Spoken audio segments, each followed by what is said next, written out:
할렐루야, 날마다 새벽 만나로 여러분을 찾아가는 만나교회 김태광 목사입니다. 오늘도 하나님의 말씀을 통해 하나님의 은혜와 하나님의 지혜가 충만하시길 소망합니다.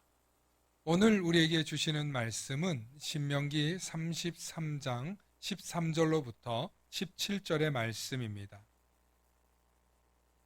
요셉에 대하여는 일렀으되 원하건대 그 땅이 여호와께 복을 받아 하늘의 보물인 이슬과 땅 아래에 저장한 물과 태양이 결실하게 하는 선물과 태음이 자라게 하는 선물과 옛산의 좋은 산물과 영원한 작은 언덕의 선물과 땅의 선물과 거기 충만한 것과 가시떨기 나무 가운데에 계시던 이의 은혜로 말미암아 복이 요셉의 머리에 그의 형제 중에 구별한 자의 정수리에 임할지로다.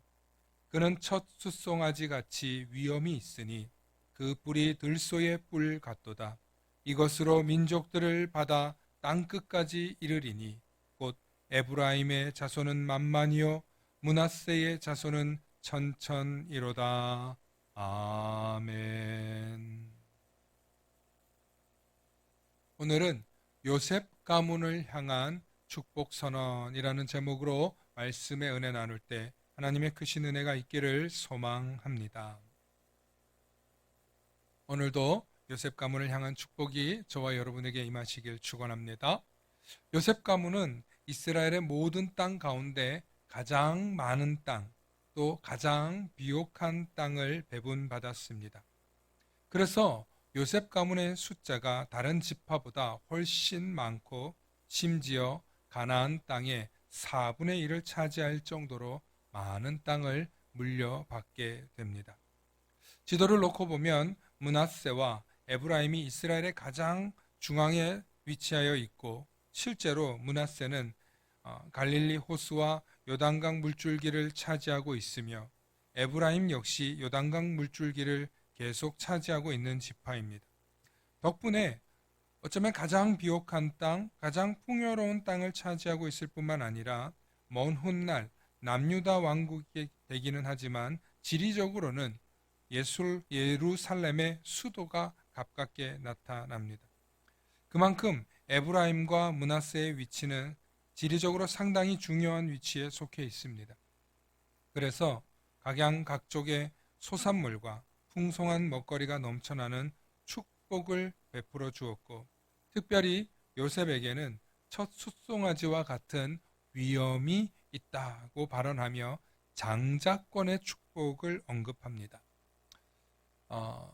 이 장자권의 이야기는 요셉의 아버지 야곱의 이야기로 넘어가야 하죠. 야곱은 자신의 아버지 이삭으로부터 장자권을 얻기 위해 형 에서에게 죽 한 그릇을 속이고 장자권을 얻습니다. 이 사건이 그의 인생을 송두리째 바꿔놓게 됩니다.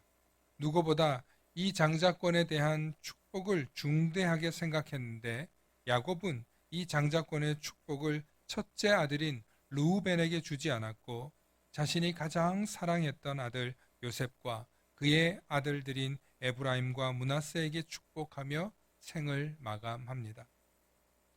이 전통을 아는 모세는 요셉에게 장자권이 있음을 시사해 줍니다. 비록 레위 지파가 맏아들의 역할은 하지만 유다 지파가 나중에 집안의 리더가 될 것을 축복해 주지만 적어도 지금은 장자권은 요셉의 가문, 그것도 에브라임에게 가는 것이 마땅하다고 본 것입니다. 그래서 나중에 에브라임 지파의 여호수아, 눈의 아들 호세아, 여호수아에게 그 리더십을 이양합니다. 성경에서 말하는 장자권의 축복은 믿음의 축복을 의미합니다. 하나님의 은혜를 가장 많이 받을 가문, 하나님의 은혜를 가장 크게 받을 가문, 언젠가는 일어날 가문, 또 언제나 귀하게 쓰임 받을 가문, 그 가문이 장자권의 축복을 받는 믿음의 가문입니다. 여러분, 형제들이 있으면 유독 돋보이는 자녀가 있습니다. 모세가 볼 땐 요셉 가문이 가장 빛나고 지켜주고 싶고 자랑할 만하고 드러낼 만한 명문 가문으로 보였던 것입니다. 그렇습니다. 믿음의 명문 가문은 좋은 것입니다. 좋은 상징입니다. 비록 부자는 아니더라도, 비록 외모가 출중하지는 않더라도, 비록 전쟁을 뛰어나게 잘하지는 못하더라도 정신적으로 중심이 되어주는 역할을 하는 것입니다. 모든 사람들이 각자의 의견을 주장하고 다소 논쟁이 있을 때 그 중심을 잡아주는 사람이 있습니다. 그 역할을 잘하는 사람은 항상 명분이 있습니다. 꼭 전쟁에서 선봉장에 서야만 전쟁에서 선봉장 역할을 하는 리더가 되는 것이 아닙니다. 명분이 있는 사람, 명분이 있는 집안, 명분이 있는 말을 할 줄 아는 사람이 필요합니다. 바로 그 사람이 에브라임 지파의 여호수아였습니다. 가나안 전쟁에서 선봉장의 역할을 한 것은 유다 지파의 갈렙이었지만 이를 지지하고 밀어준 지파는 에브라임 출신의 여호수아였습니다. 그리고 광야 시대의 가나안을 정복하고 앞으로 나아갈 때 영적인 리더 역할을 한 사람 역시 여호수아였습니다. 모세가 숨을 거두고 자신의 리더십을 이양한 사람 역시 여호수아였습니다. 여리고성을 정탐하러 함께 떠났던 12명의 정탐꾼 중에 하나님께서 주시면 그곳을 취할 수 있다고 자신 있게 외쳤던 사람도 여호수아와 갈렙이었습니다. 선봉장은 갈렙이었지만 그 중심에서 이스라엘을 이끌어간 인물은 요셉의 둘째 아들 에브라임의 후손인 여호수아였습니다. 여론을 이끌어가거나 사람들의 마음을 얻기 위해서는 반드시 명분이 있어야 합니다. 명분 없는 전쟁, 명분 없는 싸움은 오히려 사람들이 등을 돌립니다. 하지만 요셉 가문은 장자권이라는 명분이 있었습니다. 그리고 그 명분을 함부로 사용하지 않았고 오히려 하나님의 뜻에 맡기며 언제나 순종하며 나아갔습니다.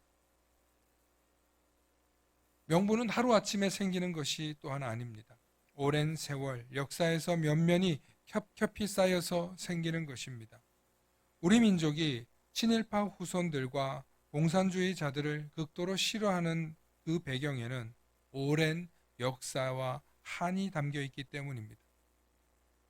교회에서나 사회에서나 신앙생활에도 명분이 중요합니다.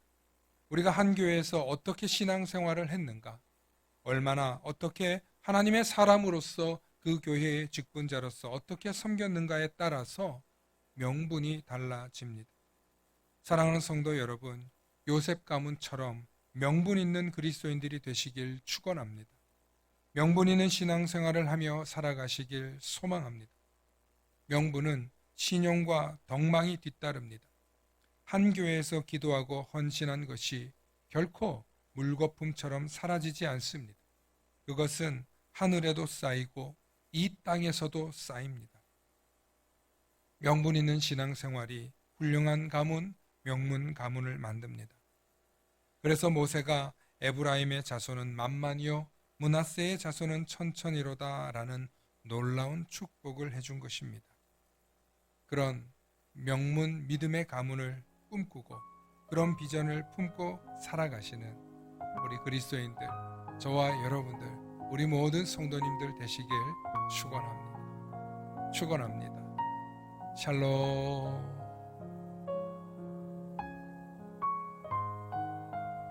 다 함께 기도하시겠습니다. 오늘날을 살아가는 많은 그리스도인들이 명분 있는 신앙, 명분 있는 그리스도인이 무엇인지 모르고 신앙생활을 하고 있습니다. 단지 내가 축복을 받기를 원한다며, 단지 내가 잘 되기만 바라는 마음으로 신앙생활을 합니다. 그러나 하나님께서 주시는 그 축복에는 명분이 있고 또 우리의 신앙생활에도 그 시기와 그 기간이 얼마나 중요한지 명분이 될 때가 있습니다. 우리의 삶 가운데 믿음의 신의를 지키게 하시고 우리의 신앙생활 속에서도 의리가 있고 명분 있는 삶을 살게 하여 주시옵소서. 무엇보다 한 교회를 섬기고 한 교회에서 섬기는 그 모든 기도와 헌신이 우리의 신앙의 명분이 된다는 사실을 잊지 않게 하여 주시고, 하나님께는 영광이요 사람들에게는 아름다운 친교와 교제가 되는 귀한 믿음의 신앙이 되게 하여 주시옵소서. 그래서 어느 곳에 있든지 예수 그리스도를 믿는다는 것이 아주 단순하고 일대일적인 것이긴 하지만, 그러나 믿음의 삶 위에 우리의 가정이, 우리의 가문이 믿음 위에 세워진다는 사실 또한 잊지 않게 하여 주시옵소서. 그리고 그 믿음의 경지가 쌓여서 내 가정과 내 가문의 믿음의 명분이 된다는 사실을 깨닫게 하여 주시옵소서.